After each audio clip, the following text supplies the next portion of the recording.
ఆయన గుప్పిళ్ళు విప్పి మన గుండెల్లో కోరికను తీరుస్తాడు.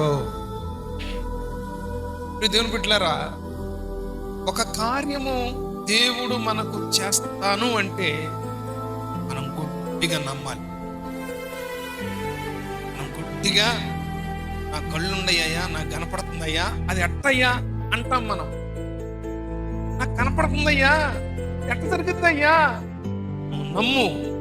ఎలాంటి పరిస్థితుల్లో నిన్ను విడవక, ఎలాంటి పరిస్థితుల్లో కూడా నిన్ను విడవక ఆయన నిన్ను నడిపిస్తాడు. ఏంట్రా మరి ఎంత గుట్టిగా నమ్మేవేంటి? నష్టపోయే విషయాల్లో మనం మాట్లాడతాం, కానీ దేవుని విషయంలో అలా రాను.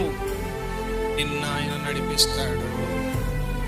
దేవుడు మనల్ని నడిపిస్తానంటున్నాడు. నీవు ఎరగని త్రోవ, నీకు తెలియని త్రోవ, నీకు తెలియని పని, నీకు తెలియని ఆశీర్వాదం, నీకు తెలియని దీవెన నువ్వు పొందుకునేట్లుగా నా దేవుడు నిన్ను చెయ్యి పట్టుకుని నడిపిస్తాడు. మన చెయ్యి ఆయనకి ఇయ్యాలి.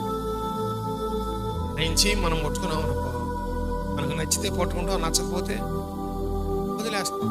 కానీ నీ చెయ్యి ఆయనకి ఇవ్వు. ఆయన నీ చెయ్యి పట్టుకోవాలి. దేవుడు మిమ్మల్ని నడిపించును గాక.